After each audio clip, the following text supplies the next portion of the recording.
একটি ছোট গ্রামে হরিদাস নামে এক কৃষক বাস করতেন। তার নিজের সামান্য জমি ছিল, আর সেই জমিতেই তিনি সারা বছর পরিশ্রম করে ফসল ফলাতেন। হরিদাস খুব ধনী ছিলেন না, কিন্তু তার মনে ছিল অগাধ সাহস আর পরিশ্রমের শক্তি। এক বছর গ্রামে ভয়ঙ্কর খরা পড়ল।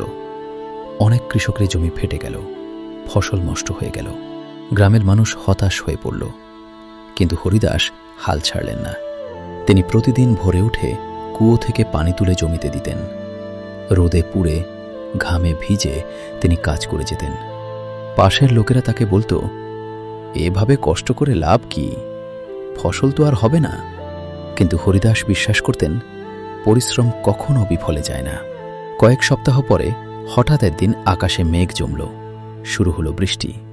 গ্রামের অধিকাংশ জমিতে তখন আর কিছু বাঁচেনি, কিন্তু হরিদাসের জমিতে ছোট ছোট সবুজ চারা বেঁচেছিল, কারণ তিনি যত্ন নিয়ে সেগুলো টিকিয়ে রেখেছিলেন।